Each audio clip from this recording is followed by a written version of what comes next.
Halo movie lover, lagi-lagi jumpa dengan My Movie. Kira-kira apa yang bisa kita lakukan kalau duit lagi nipis ya? Ya sudahlah, yang penting tetap bisa ngopi dan kumpul bareng teman-teman. Semoga kita semua tetap sehat, sehat badan, dan sehat dompetnya juga.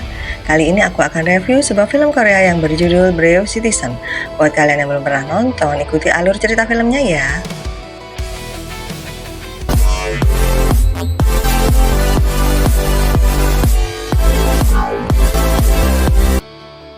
Kadang kejahatan tidak datang dari jalanan, tapi dari ruang kelas. Dan pahlawan sejatinya tidak selalu berseragam polisi. Kadang dia hanya seorang guru magang yang berusaha bertahan di tengah neraka. Di sekolah elit Korea Selatan ini, semua tunduk pada satu nama, Sugang. Sugang bukan sekedar pembuli, ia menciptakan sistem kekuasaan. Ia memerintah murid lain memukul korban hingga pingsan, menyiarkan suara tangisan mereka lewat pengeras suara sekolah.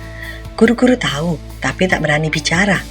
Karena ayahnya seorang jaksa, ibunya pengacara terkenal, dan sekolah itu hidup dari uang keluarganya. Lalu datanglah So Si-min, guru magang baru. Wajahnya lembut, penuh senyum. Tak ada yang tahu, di balik itu, ia adalah mantan juara tinju bawah tanah yang tak terkalahkan. Demi membayar utang judi ayahnya, ia diam-diam bertarung di arena ilegal. Dan akibatnya, dilarang bertanding seumur hidup.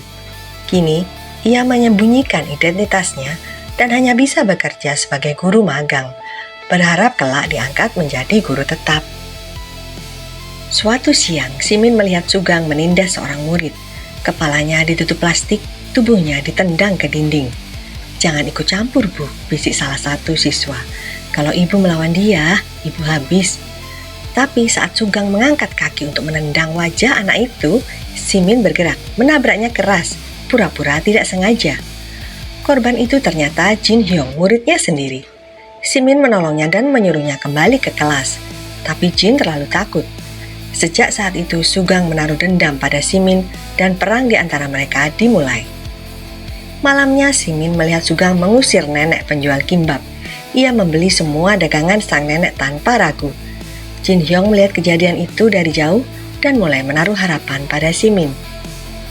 Keesokan harinya, Jin datang memohon bantuan.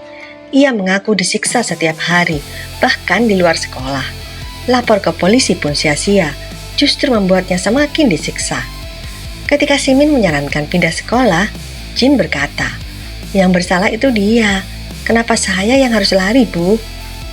Kata-kata itu mengguncang hati Si-min. Ia lalu menulis surat anonim ke kantor pendidikan.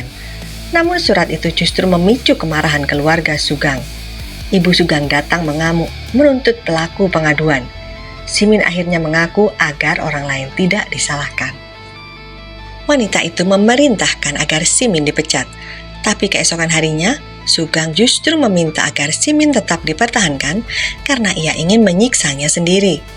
Malam itu Sugang menemui Si-min di minimarket dan memeluknya dengan hinaan.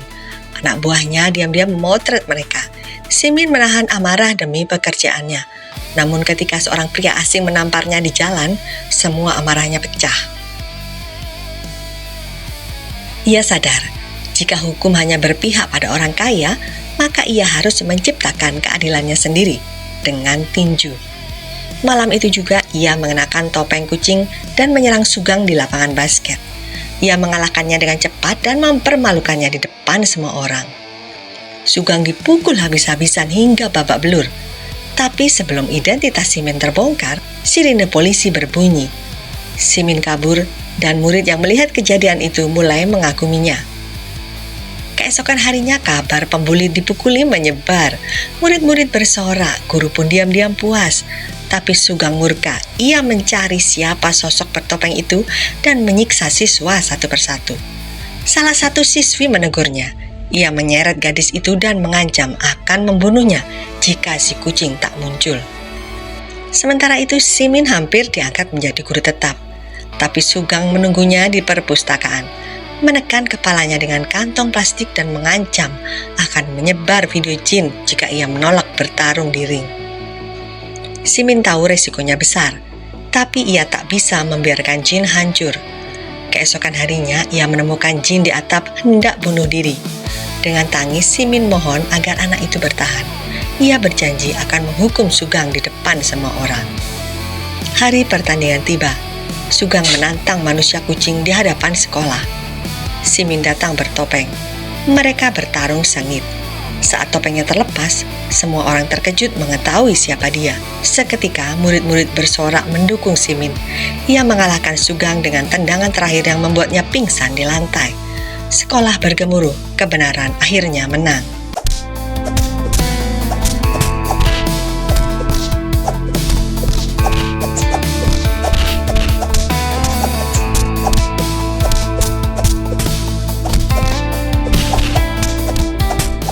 Setelahnya, Simin membawa Jin ke polisi.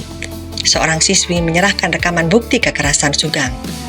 Berita itu menyebar luas, dan meski keluarganya berkuasa, Sugeng dikirim ke sekolah rehabilitasi.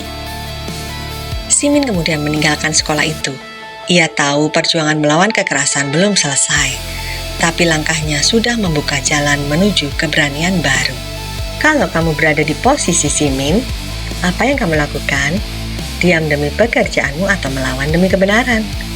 Tulis pendapatmu di komentar, dan jangan lupa, selalu ada kebenaran yang pantas diperjuangkan. Terima kasih sudah menonton, jangan lupa like dan subscribe agar tidak ketinggalan update cerita barunya.